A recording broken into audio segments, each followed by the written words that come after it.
Bien le bonjour à toutes et à tous. Nous ne savons pas si vous êtes encore là, mais continuons tout de même des analyses et des explications de la stèle. Numéro 1. En haut de la stèle, nous avons la lunette qui représente le roi Meremta ainsi que plusieurs divinités. Le dieu Horus, représentant le roi, dont le nom est associé à la titulature, est vénéré dans toute l'Égypte. Ses principaux lieux de culte sont à Apollinopolis Magna, Hierakonpolis, Komombo, Héliopolis et Thèbes. Il est souvent désigné par l'épithète Beheleti, celui d'Apollinopolis Magna. Apollinopolis Magna est aujourd'hui connu sous le nom d'Edfou. La capitale de l'Égypte dès la 16e dynastie est Thèbes. La triade de Thèbes est représentée en haut de la stèle. Il y a Amon qui est également appelé Amon-Ra quand il est célébré dans toute sa puissance et sa vénération. Il y a la déesse Mout qui est l'épouse d'Amon et leur fils n'est autre que Khonsu. Il représente la triade de Thèbes. L'épithète de Khonsu est Néfer-Hotep, le parfait et satisfait. Il n'y a que quelques divinités ayant cette épithète, principalement Khonsu et Osiris. Celle de Mout est Nebet-Pet, la maîtresse du ciel. Cette épithète est portée par une quarantaine de déesses, par exemple Hathor, Isis, Wadjet ou Nerbet. Les épithètes d'Amon-Ra sont Nessun et Tcheru, le roi des dieux. Connu également par une vingtaine de divinités, principalement Amon, Amon-Ra, Osiris et Horus. Neb-Pet, le seigneur du ciel. Cette épithète est comme la maîtresse du ciel, on lui connaît une quarantaine de dieux également. Heka-Wasset, le souverain de Thèbes, porté par quelques divinités. Neb-Nesut-Tawi, le seigneur des trônes des deux terres, porté par quelques divinités également, principalement Amon et Amon-Ra, comme le souverain de Thèbes. Et Khenti-Ipetsut, celui qui préside Karnak. Cette épithète est employée par une dizaine de dieux, principalement Amon ou Amon-Ra.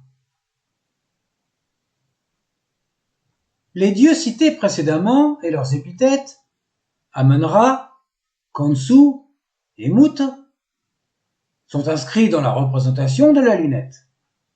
Le texte mentionne d'autres divinités, Tatenen, Set, Amon, Ptah et Ra, qui peut être noté avec l'article. Les graphies sont également notées dans les cartouches de Meremta. Amon, Ptah, Ra et la déesse Maat. Il est mentionné également l'épithète Neb-Erjer, le seigneur de la totalité, qui désigne le dieu Ra. Elle représente également une quinzaine de dieux, mais dans le contexte de la stèle, c'est bien le dieu Ra. Le dieu Shu est noté dans l'expression Ta ispeten pashu, le trône de Shu. Cette expression est synonyme du trône de Geb, pour désigner le trône du souverain. Voir à ce propos l'explication de la note numéro 4 de la vidéo numéro 200 des textes des pyramides. Le dieu Shu, de son rayon lumineux, ouvre le chemin au dieu Ra quand il voyage dans l'horizon. Il le défend contre les forces des ténèbres, tel Apophis, comme le dieu Horus qui défend le souverain. Shu, ayant les mêmes fonctions offensives, est attribué de ses fonctions royales et peut ainsi s'asseoir sur le trône. À noter au passage que dans cette expression, le mot trône est traduit par Ispet et non pas Set comme le trône de Geb. Tous ces dieux ont été décrits dans la vidéo du Panthéon, la numéro 30 de la grammaire du Moyen Empire. Le hiéroglyphe pour Tatenen est un nouveau hiéroglyphe, ainsi que pour le dieu Ptah. Nous verrons cela plus tard dans une vidéo où nous ferons un récapitulatif de tous les nouveaux hiéroglyphes. Passons maintenant à la note numéro 3. Le texte nous indique 3 noms de la titulature du roi Meremta, dont son nom est mentionné 11 fois. Revoyons sa titulature et nous y ajoutons le nom de Nepti et le nom d'Horus Thor qui sont absents de la stèle. Le nom d'Horus, le taureau puissant qui se réjouit de Maat. Le nom de Nepti, l'omnipuissant grand de victoire. Le nom d'Horus Thor, celui à la grande puissance qui frappe les Asiatiques. Le nom de roi, le bas de Ra, les Médamon. Et le nom de naissance, Meremta, satisfait de Maat. Dans les débuts de la traduction de la stèle, nous avons traduit par l'aimé de Ptah. Mais par la suite, nous avons simplement dit Meremta. Note numéro 4. Le roi Meremta est désigné par plusieurs épithètes et désignations diverses. Par exemple, le taureau, le maître de la puissance qui tue ses ennemis, le splendide sur le champ de bataille du courage, etc., etc., etc. Inutile de tous les nommer, sinon on va répéter une partie du texte à l'instar de Ramsès II dans le poème de Kadesh. Passons maintenant à la note numéro 5. Après la description des dieux et les désignations du roi, la suite du texte relate sa campagne contre l'envahisseur libyen, sa défaite et sa disgrâce quand il retourne dans son pays. La Libye est à nouveau en paix et plusieurs éloges sont faits au pharaon Meremta à son retour en Égypte et toutes les contrées étrangères relatent ses exploits. En fin de texte, plusieurs villes et contrées sont rappelées comme vaincues ou dévastées par les rois d'Égypte qui ont précédé le roi Meremta et que l'unique souverain qu'il faut craindre est le souverain d'Égypte. Exactement comme la bataille de Kadesh. Si vous vous intéressez au récit des campagnes des souverains qui ont régné sur l'Égypte, vous constaterez que dans l'ensemble, c'est une habitude des scribes de relater les événements en faveur de leur roi. Il n'y a pas de défaite pour un roi d'Égypte, même s'il n'y a ni vainqueur ni vaincu. C'est pour cette raison que nous avons mis en description de la vidéo 131 de la bataille de Kadesh une citation d'un poète. Note numéro 6. Contrairement à Muwatalli, le roi des Hittites, en tant qu'adversaire de Ramsès II à Kadesh, le roi des Libyens dans le texte est indiqué à 3 reprises. Son nom est Méri ou Méli. Il est mentionné 2 variantes et les 3 sont typiquement néo-égyptiennes. Tout comme Muwatalli, il est désigné par quelques épithètes qui rappellent sa défaite et sa vilainie.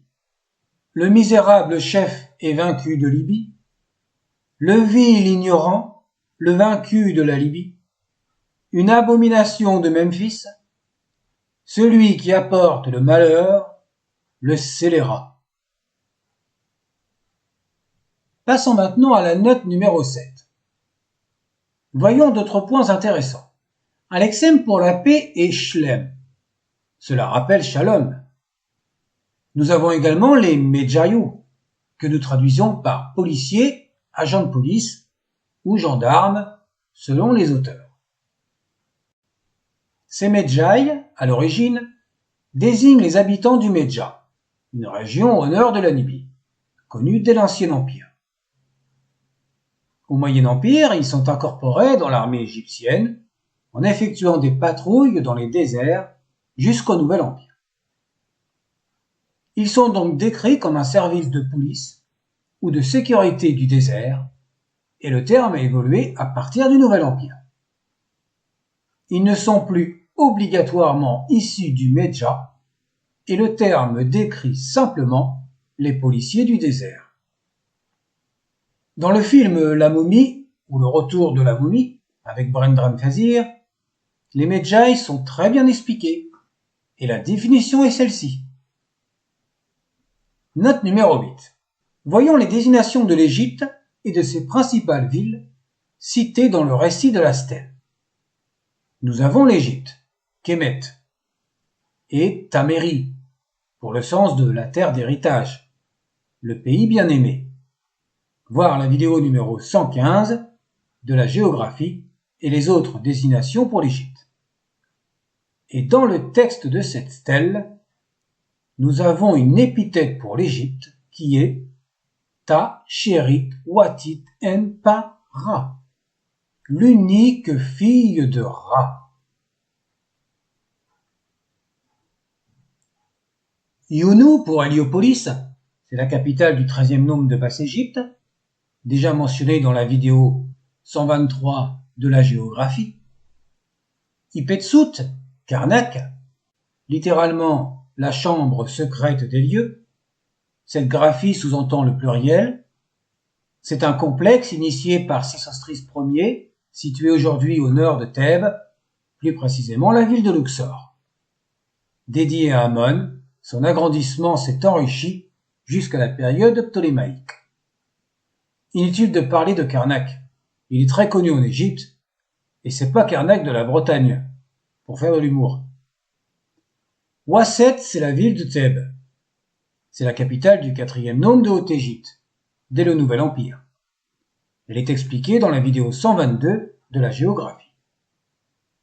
Cette variante avec le R19 n'est pas indiquée dans la vidéo 122, mais nous l'avons montrée dans la vidéo numéro 2 de cette chaîne, et elle est connue pendant toute l'histoire égyptienne. Younou Shemaou, Montis, littéralement Héliopolis de Haute-Égypte. Indiqué dans la vidéo 132 de la bataille de Kadesh, c'est la capitale du 4e nome de Haute-Égypte avant Thèbes. À noter qu'il arrive que dans certaines revues, c'est une épithète de Thèbes, car les deux villes sont situées l'une en face de l'autre, séparées par le Nil, mais la désignation est bien Montis. Ineb Hedge, Memphis, littéralement le mur blanc. En abrégé, Inbu, les murs. C'est la capitale du premier nome de Basse-Égypte, que nous avons indiqué dans la vidéo de la géographie 123. Cette variante n'est pas dans la vidéo 123, ainsi que son abrégé. La capitale est également mentionnée par 3 épithètes ou désignations dans le récit de la stèle. Hutkapta, le domaine du Ka de Ptah. Placée sous la protection du dieu Ptah, dès l'Ancien Empire, la ville de Memphis possédait un temple avec l'appellation de Hutkapta jusqu'à l'époque romaine. Dès la 12e dynastie, l'appellation de ce temple désigna la ville de Memphis par excellence. Hutkapta est devenu en grec Aegyptos et en latin Aegyptus. Aujourd'hui, l'Égypte, mais également le Copte. Une autre désignation de Memphis est Men-Néfer, la stable et belle, épithète connue dès le roi Pépi Ier, en souvenir de sa pyramide, ayant la même appellation. C'est également la capitale de l'Égypte dès le début de la 2e dynastie, semble-t-il, jusqu'à la fin de la 6e dynastie, l'Ancien Empire. Elle est aujourd'hui située sur l'actuel Mitraïné, ainsi que ses vestiges, et d'El-Wan, au sud du Caire. À partir du grec, l'expression désigne fréquemment la métropole de Memphis dans les textes démotiques. Et une autre désignation de Memphis est Inbu-Iti, les murs du souverain, épithète connue dès le règne de Merenta, avec un nouveau hiéroglyphe, le A311A, que l'on expliquera plus tard. Passons maintenant à la note numéro 9. Voyons maintenant les désignations des peuples et des toponymes étrangers à l'Égypte. L'Ébou, la Libye. Nous avons ici l'origine du mot par les anciens Égyptiens dès le Nouvel Empire. Une autre désignation pour la Libye est mentionnée avec le terme Témé. Ce terme est connu depuis la fin de l'Ancien Empire, mais il désigne toute la partie ouest de l'Égypte, en plus de la Libye antique. À cheval entre l'Égypte et la Libye, il existe le territoire de la Marmarique, Tchehénou. Il y a également deux variantes dans le texte. Par exemple, l'oasis de Siwa étant située en Égypte, il l'est également dans le territoire de la Marmarique. Nous parlons de cette oasis de Siwa car nous avons prévu de faire une vidéo sur les oasis qui sera rajoutée à la playlist de la géographie et c'est toujours d'actualité.